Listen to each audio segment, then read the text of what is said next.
Here are 7 restaurant marketing strategies that you could use to actually grow your business, build your brand, open more branches, get more customers, whatever it is that your goal is. Let's talk about first the 2 types of customers that you have. You have people who are local, that are close to your restaurant, that are probably going to visit you at some point through a Google search or just walking past. And those are people who are living in the area. Those are people who are looking for an experience. Maybe they know of the place. They come to see your restaurant and they come to eat the food. Another type of customer is somebody who's from out of town. Maybe they flew in for travel. Maybe they live in a different part of the city. So they're not close to your restaurant. Maybe you don't have a branch in that area where they stay, but they're somebody who's in the area. And so they are willing to maybe try a new place out. Now, the reason I bring up the type of customers is because for people who are local, maybe they've tried you before, and if they haven't, then obviously we want them to be a new customer. But if they have tried you before, then you want to turn them into a loyal customer,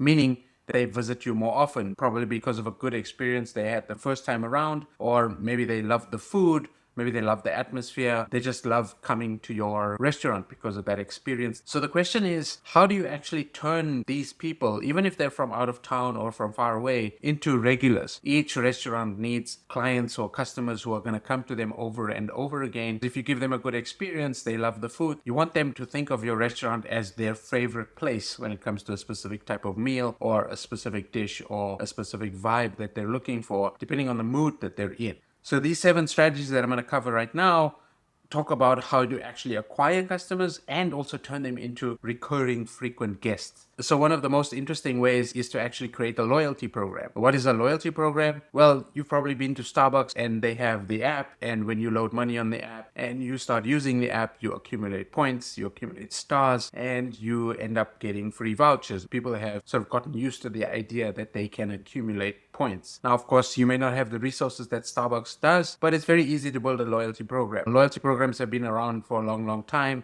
but somehow or the other, the restaurant industry has not quite adopted it as yet. If you're an independent restaurant owner, then it might be useful to actually consider creating a loyalty program, even if you use a card with a little stamp, something that gives them a free meal or a free drink or something to that effect, where if they visit you often enough, they can qualify for those things. A loyalty program is also a really great way to build a list, meaning you collect their phone numbers, you collect their email addresses, which allows you to market promotions, allows you to market events. It allows you to market specific menu items that you want to promote. A loyalty program also helps you find new customers because, well, people are always looking for good deals, and from word of mouth, people are going to say things about the app. They're going to speak about things that you've offered as a sort of free giveaway. So I get a haircut at Never Say Cuts here in Bangkok. For every 10 haircuts, they're going to give me a free haircut if I keep on going to them. It's a pretty good deal because, well, a haircut is not cheap at Never Say Cuts, but it makes me feel good that on the 10th haircut, I don't have to actually buy another haircut. So the second strategy to actually build your restaurant marketing is to actually get yourself in front of new customers. Now, how do you do that? Well, the first way, or the most common way that people are using to find new restaurants is Google. They're searching for specific names of businesses. They're looking for Italian food near me. They're looking for pizza near me. They're looking for Sunday roast near me. If you have specific terms in your Maps or your Google business account that say Sunday roast or Italian restaurant or a specific menu item,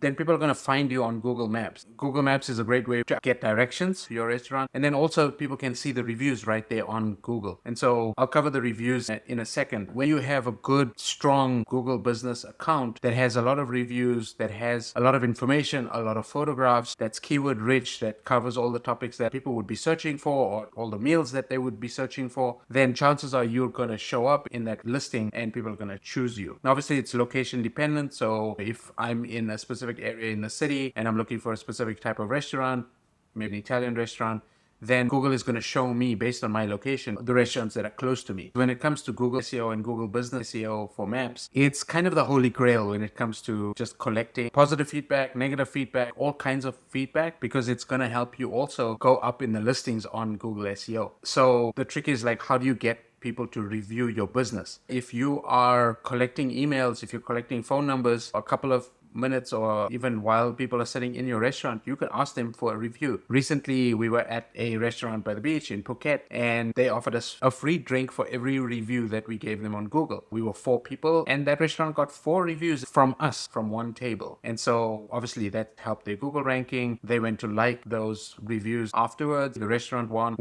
We had a good time. We gave a review very willingly because one, we wanted the drink, and two, we were just really happy with the place, with the restaurant itself. So that's one way that you could get more reviews. The third strategy is email and text messages. So when it comes to building that list that I was talking about earlier, you could use that email and text list in a very strategic way. If people have made a booking through some sort of an app, you could use their information, SMSs and emails, to remind them of the booking. Send over your information, make sure they've got the directions, make sure they can find you on Google Maps, give them friendly reminders so that one, the table isn't empty and you don't actually lose that reservation, and two, just so that they know that you're providing a service that's kind of warm and welcoming. We care about you coming to our restaurant. We want to give you a good service beforehand. One of those things that you could do inside of the email or even in the SMS is send them the menu, or let them know that, hey, it's Tuesday, like we have a promotion, and so they can prepare ahead of time in terms of what they're going to eat, and also maybe factor in that special, whatever it is that you have. And so that creates anticipation, that creates sort of an excitement in people that, hey, like the restaurant is communicating with me, they care about the fact that I'm coming to them, and you know what, they actually have a really good deal on food item or on drinks, or maybe it's ladies' night or whatever it is that's going on at your restaurant. Another way that you can collect email addresses and phone numbers is to actually have a form on your website. Let's say people are sitting in the restaurant, they're having a good time, they're coming towards the end of the meal.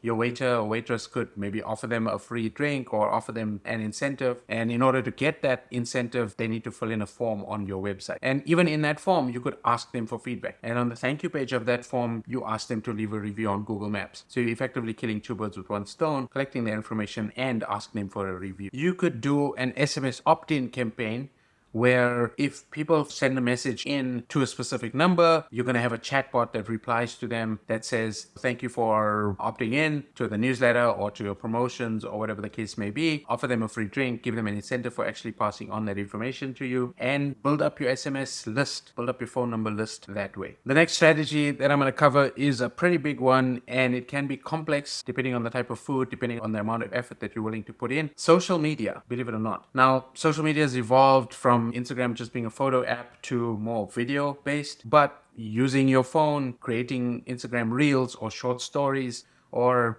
even some video content that you can post on social media such as TikTok, Instagram, Facebook page, and Pinterest. There's so many places that you can post. I would suggest you post also on your Google business account. All of that content that you're creating actually creates buzz. It creates excitement. It's got to be well done. It's got to be nicely lit, presentable. But it also doesn't have to be over the top. It doesn't have to look like an advert. It doesn't have to be professionally done with fancy cameras. It needs to be professional enough or good looking enough so that you at least have some content to post. It's better to post something than nothing. I've seen Instagram profiles of restaurants that actually has no visibility. It's quite sad to see. It's a proven fact that when people see social media, they get excited about a place. They want to try the meal. They want to try the dish. The other thing also is that people are leaving comments. They're leaving reviews on social media as well. Facebook has got a review section for restaurants, and so people can leave reviews there as well. But just in terms of comments of your normal post or an event that you've got going on, it's a good place to create engagement and create excitement in your community, in the audience. Another thing that you can do is a contest on social media where you can ask people to like, follow, and tag your restaurant to win a prize. Maybe they're in the restaurant, they take a photo of the dish that they're eating, they tag the restaurant, and because you tag them, you send them over a free drink. They shared your story. They shared content about the restaurant. I think that's a very untapped market, and that's something that people can use a lot. I mentioned Google Business, and so the next thing that I want to talk about is SEO for restaurants. SEO, search engine optimization, works on Google My Business or your Google Business listing, but it also works on your website. Because think about it, if you don't have a website as a restaurant and people are searching for your name and they don't actually see a domain name or a website or any sort of presence apart from your maps, it's gonna be a little bit weird, right? Because people want more information. They want to see the reviews, they want to see your location, they want to see your phone number, and they also want to see the menu, or they want to see things about the restaurant that will give them an indication of trust, of quality, of just a good vibe, your website would be able to give them a better indication rather than just an Instagram feed or a Google business feed. A website is critically important because you can put up a lot more information on your website that's very easily found and very easy to display even on mobile phones. The sixth strategy that you use to actually get more people to come to your restaurant, build more loyal following, is paid advertising. Now, paid advertising again has been around for a long time. I'm talking about digital ads, right? So if you're using Google, when people search for your restaurant, you can boost your post, you can promote your posts on Google Business, and that's going to sort of elevate you in the rankings just organically through paid ads. But then if you have a YouTube channel and you're posting these videos, you could use those videos to put them in front of people and remind them of the experience they've had or show them an experience that they could have. Videos on YouTube, search on Google, a banner ad on websites that they may be visiting, review websites that they might be seeing. Even using influencers, it might be a good idea to get the word out about your restaurant. Another thing you can do on your website is actually showcase reviews that you've had by the press. So for example, a magazine article or an article that was published online about your restaurant. Maybe you pay for a placement in a specific magazine or online, and you could feature that article or link to that article on your website. Without a website, you can't really do that anywhere. Obviously, you can post a link on Facebook and let people go and see it there. But other than that, there's no real way that you can actually benefit from that post that was written about you. A website is hugely important when it comes to not only SEO, but also just letting people know and getting them the information that they need. Another thing that you can have on your website are event listings. So let's say you have a YouTuber event and there's somebody who's quite popular that's coming to your restaurant. You show on your website that you are actually hosting this person. Not only are you leveraging that person's name through permission, of course, but also you're sort of putting your name next to another credible name. And so your restaurant status gets elevated because obviously if Beyonce chooses a specific restaurant to visit, then yeah, like you get to say that, hey, Beyonce visited this restaurant. And by showcasing that and by listing that on your events page and also maybe writing an article about it on a blog, that could be hugely beneficial. Post about that on social media, tag Rihanna as well, or Beyonce, whoever it is that's coming to your restaurant. That could be a really big deal for your restaurant in terms of elevating your status. So those were the 7 strategies. If you liked this video, hit the like and subscribe to the channel for more content. I'll be talking about restaurants and marketing your restaurant in the future as well. We'll see you in the next video. Thank you.